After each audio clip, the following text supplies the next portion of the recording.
দর্শক, কিছুক্ষণ পর শুরু হবে বিশ্বকাপের আর্জেন্টিনা জর্ডানের খেলা। দেশের বিভিন্ন স্থানে সেই খেলা বড় পর্দায় দেখানো হবে। এ নিয়ে আমরা আরো খবর জানবো মুন্সিগঞ্জ এবং খুলনা থেকে যুক্ত হয়েছেন আমাদের সহকর্মীরা। আমরা প্রথমে চলে যাচ্ছি মুন্সিগঞ্জে, রয়েছেন শুভ ঘোষ। শুভ, ভক্ত সমর্থকদের উপস্থিতি কেমন দেখছেন, জানাবেন আমাদেরকে। শাকিল, আসলে জর্ডানের বিপক্ষে কিন্তু গ্রুপ পর্বের শেষ ম্যাচ আজকে আর্জেন্টিনার, তাই বুঝতেই পারছেন দর্শক কিংবা যারা আসলে আর্জেন্টিনার ভক্ত সমর্থক আছে তাদের মধ্যে কিন্তু আগ্রহের কোনো কমতি নেই। তবে এর আগে দুটি ম্যাচে কিন্তু আসলে বলা যায় যে আসলে জর্ডান হেরে যাওয়ার কারণে ইতিমধ্যে বিশ্বকাপ থেকে বিদায় কিন্তু তাদের নিশ্চিত হয়েছে। তবে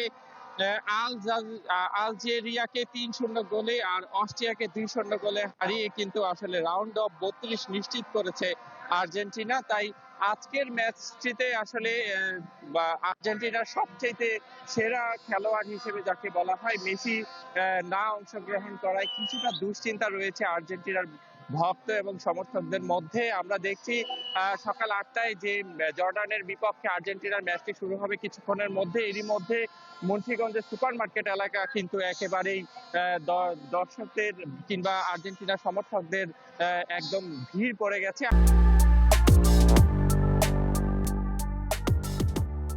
আমরা একটু যদি জানতে চাই, আপনি তো ব্রাজিল এবং আর্জেন্টিনা দুই দলেরই জার্সি পরে এসেছেন, কি কারণে যদি জানাতেন? ভাই, দুঃখের কথা বললেন না, মানে ফ্যামিলির কারণে বসছি। বাসায় বাবা আর্জেন্টিনা সাপোর্ট করে, মা ব্রাজিল সাপোর্ট করে। এখন বাসায় থাকতে হলে দুই দলকে সাপোর্ট করতে হবে। আজকের ম্যাচটি কেমন হবে আশা করি? আলহামদুলিল্লাহ ভালো হবে। আনন্দ করতেছি, আর্জেন্টিনা জিতবে ইনশাল্লাহ।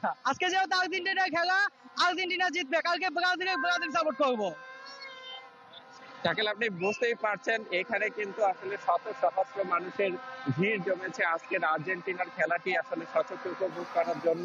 সব মিলিয়ে টান টান উত্তেজনার মধ্য দিয়ে এই ম্যাচটি অনুষ্ঠিত হবে এবং আজকের ম্যাচে আর্জেন্টিনা জয়ী হবে সেই আশা কিন্তু জি আসলে। শুভ, ধন্যবাদ আপনাকে। আমরা একবার জানবো খুলনার পরিস্থিতি।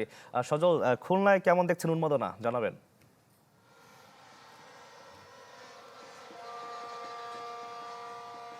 শাকিল, ফিফা বিশ্বকাপের গ্রুপ যে পর্বের শেষ ম্যাচে আজ জর্ডানের মুখোমুখি হবে আর্জেন্টিনা এবং সেই ম্যাচটি দেখতে ইতিমধ্যে খুলনার যে শহীদ হাদিস পার্ক রয়েছে সেখানে আমরা দেখছি যে বড় পর্দায় খেলা দেখানো হচ্ছে এবং সেটি দেখতে এখানে হাজারো দর্শকের যে উন্মাদনা সেটি আমরা দেখতে পাচ্ছি। একেবারে শেষ ম্যাচ ইতিমধ্যে আর্জেন্টিনা তাদের যে নকআউট পর্ব সেটি নিশ্চিত করেছেন।